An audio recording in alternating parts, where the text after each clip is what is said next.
toi notre Dieu. À toi soit louange et gloire. Seigneur, nous ne pouvons expliquer la grandeur de ton amour. Alléluia.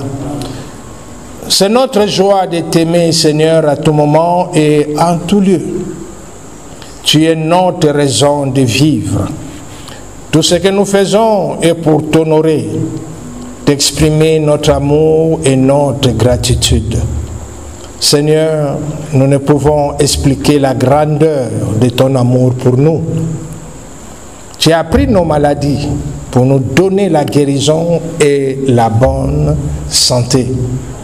Tu as pris notre pauvreté pour nous donner tes richesses. Tu as pris notre honte et notre nudité pour nous couvrir de ta gloire. Seigneur, nous ne pouvons expliquer la grandeur de ton amour pour nous. Nous te remercions pour ta miséricorde. Alléluia. Comme une fleur a besoin des rayons solaires pour son épanouissement, Seigneur, nous avons besoin de ta présence et de ton amour pour manifester ta gloire dans cette nouvelle génération, dans ces temps de la fin. Ta présence et ton amour font de nous de nouvelles personnes. Nous ne pouvons plus être les mêmes personnes d'hier.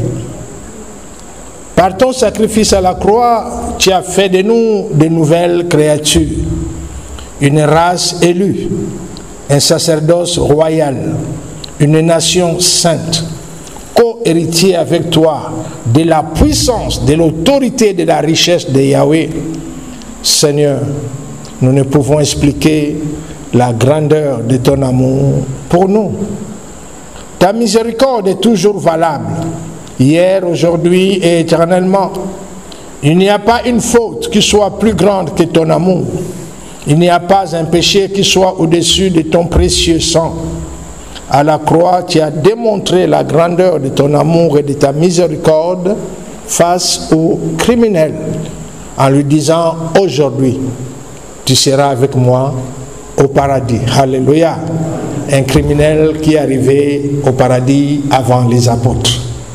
Seigneur, nous ne pouvons expliquer la grandeur de ton amour pour nous. Il n'y a pas un prix que nous pouvons payer pour mériter ton amour, ta bonté, ta miséricorde. Voilà pourquoi, Seigneur, nous te rendons gloire pour ton immense amour. Alléluia. Acclamons pour notre Seigneur, pour son amour et pour tout ce qu'il a accompli. Asseyez-vous. Je rends gloire au Seigneur pour ces moments, pour la grâce qu'il nous accorde de nous tenir sur son autel pour partager ces quelques paroles. Alléluia. Bien-aimés, c'est simplement pour réveiller notre mémoire que nous réalisons. Tous les règnes ont été créés pour rendre gloire et hommage à Dieu. Le règne minéral, végétal, animal, humain et spirituel. Mais Dieu a fait l'homme à son image et à sa ressemblance. Dieu n'a pas imposé à l'homme sa volonté. Comme nous avons appris, ce qui est de plus précieux que Dieu a donné à l'homme, c'est le libre arbitre. Alléluia. Dieu lui-même ne veut pas violer ce droit divin qui est un caractère propre qu'il a donné à l'être humain. Les autres reines ont aussi le choix, mais leur choix est trop restreint. Lorsqu'une personne prend la décision de servir Dieu, la première chose que Dieu lui demande, c'est de lui offrir son libre arbitre, afin que seule la volonté de Dieu dans la vie de cette personne soit au-dessus de tout. Alléluia. Seule la volonté de Dieu s'accomplisse dans la vie de cette personne qui prend l'engagement de servir Dieu. C'est la principale raison que Dieu fait la différence entre ceux qui le servent et ceux qui ne les servent pas.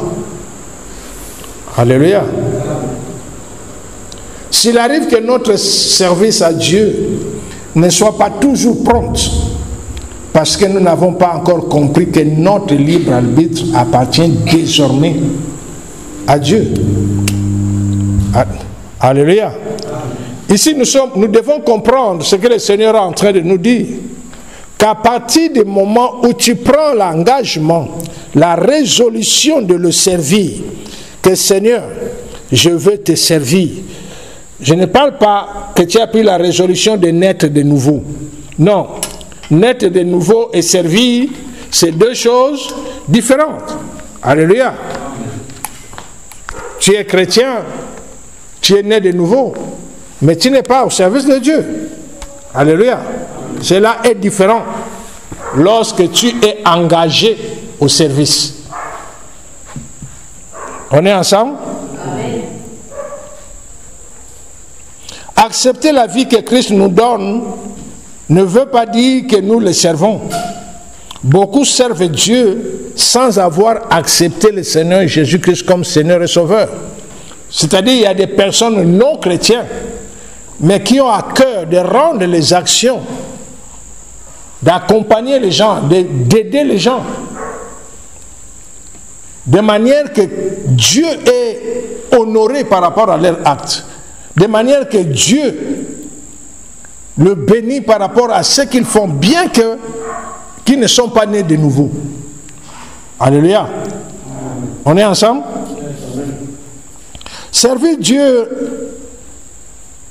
c'est toute la fois que nous avons renoncé à notre volonté, à notre libre arbitre, afin que seule la volonté de Dieu soit faite. C'est pourquoi lorsqu'une personne le fait sur terre, Dieu le bénit. Alléluia. C'est la raison pour laquelle notre Dieu ne doit rien à personne. Renoncer à son libre arbitre n'est pas quelque chose de fortuit, de gratuit chez Dieu. Quand tu le fais, c'est un échange de quelque chose qui vient de Dieu. Alléluia. C'est comme si quand tu vends, en échange, tu reçois une contrepartie de ce que tu as présenté comme objet à vendre. Alléluia. Bien-aimés, nous devons réaliser que Dieu tient compte profondément du respect des libres arbitres. Avec le temps, nous allons comprendre que les personnes que Dieu va punir aussi sévèrement au temps marqué, ce ne seront pas les malfaiteurs, les criminels. Ce ne seront pas des sorciers et des sorcières. Mais toute personne qui a osé aller au-delà du libre arbitre d'une personne, d'une façon ou d'une autre, à partir du moment où lui, Dieu, donne de la valeur, respecte le libre arbitre qu'il a considéré comme un droit divin, qu'il a donné à quelqu'un, de choisir, d'opter par rapport à son cœur. Au temps marqué, les personnes qui seront sévèrement punies, ce sont ceux-là qui ont violé le libre arbitre des gens. Quand ils voient l'hypnose,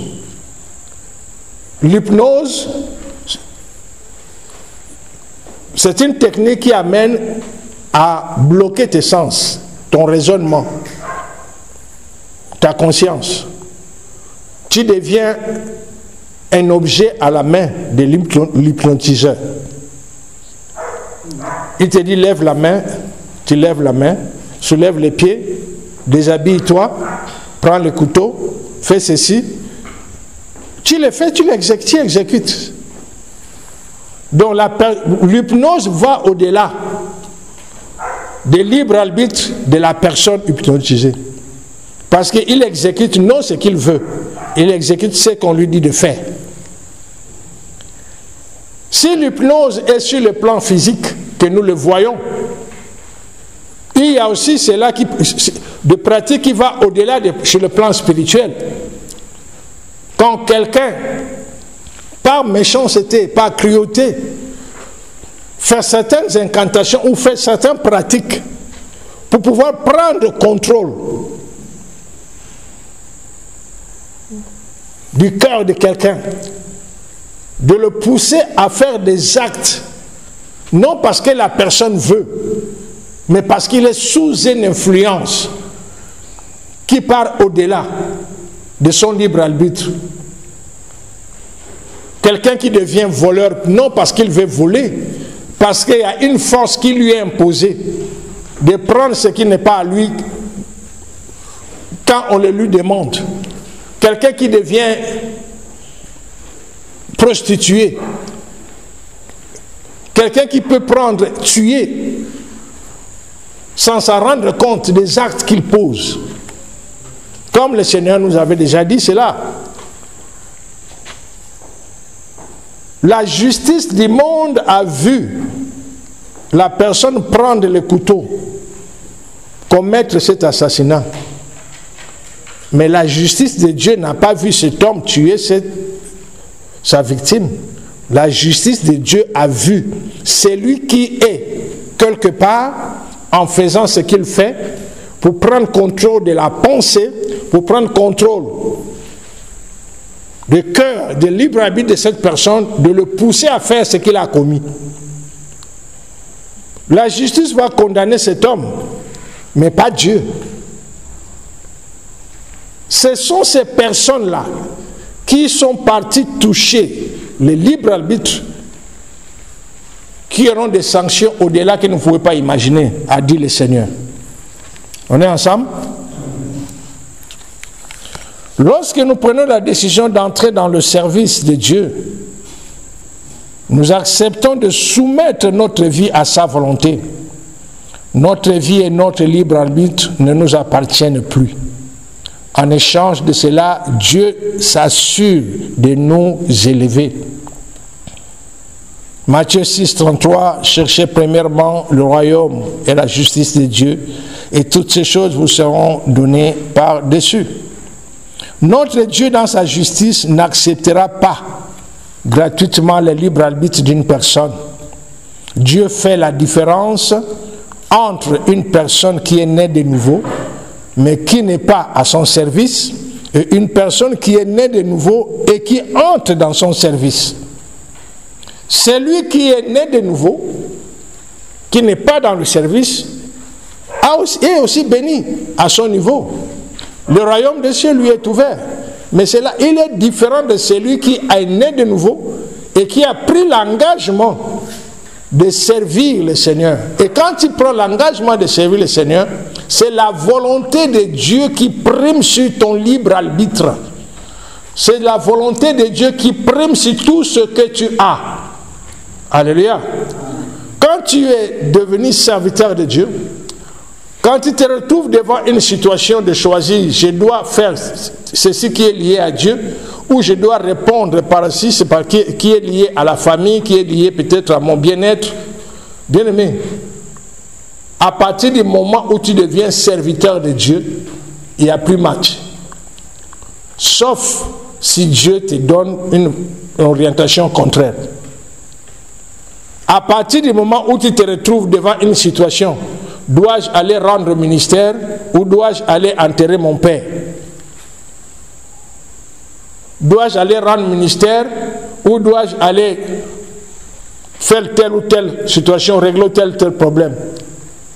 À partir du moment où tu prends conscience que tu es serviteur de Dieu, tu dois d'abord aller faire ce qui est lié à Dieu.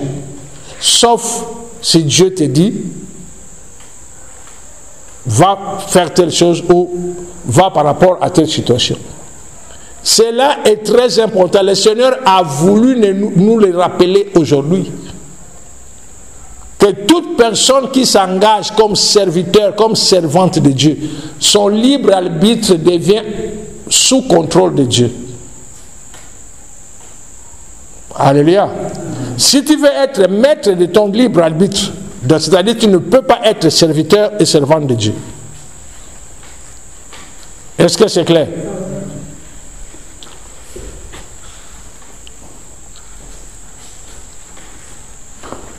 On est ensemble? Nous devons réaliser, bien aimé, cela est très important.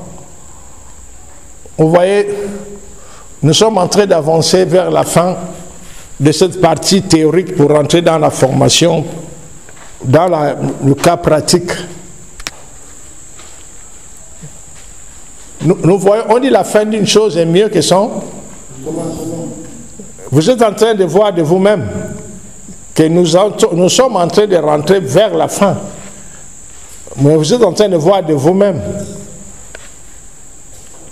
ce qui est en train de se passer au milieu de nous. Des multitudes de programmes, des multitudes d'opportunités qui arrivent, qui ne sont pas mauvaises, mais qui en réalité devient un piège par rapport à ce que nous sommes en train de faire. C'est à chacun de prendre sa position, c'est à chacun de prendre sa décision. On est ensemble. J'ai eu des situations où j'étais obligé, j'étais dans l'obligation de me déplacer. J'ai dit, Seigneur, par rapport à ça là, je ne me déplace pas. Tant que je n'ai pas fini, tu n'as pas fini avec moi. Tant que tu ne m'as pas dit encore, c'est le moment, que la porte est ouverte, de mon cœur, je vais aller nulle part. Sauf si tu me dis, va. Alléluia. De moi-même, quelle que soit la situation qui peut m'obliger de me déplacer, si Dieu ne me dit pas va, je ne veux pas partir. Nous sommes à la fin de cette formation théorique. Beaucoup de situations sont en train de se créer pour pouvoir nous mettre un peu à l'écart, pour pouvoir nous amener à trouver des raisons humainement valables. Mais devant Dieu, cela va nous pénaliser. Bien aimé, le libre arbitre, c'est un droit divin. C'est sous ton pouvoir. Dieu ne peut pas t'empêcher de le faire, de l'utiliser comme tu veux. Mais à partir du moment où tu prends l'engagement dans ton cœur de servir le Seigneur, ton libre arbitre se dissout dans la volonté du Seigneur. Rentre sous l'autorité du Seigneur. Devant plusieurs options, c'est l'option du Seigneur qui est au-dessus de tout. Sauf si le Seigneur te donne l'accord ou il t'autorise par rapport à une situation. On est ensemble?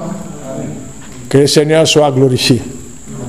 Ben, il y a beaucoup à dire, mais je vais m'arrêter d'abord là pour vous laisser s'il y a des questions, pour plus d'éclaircissement. Y a-t-il des questions?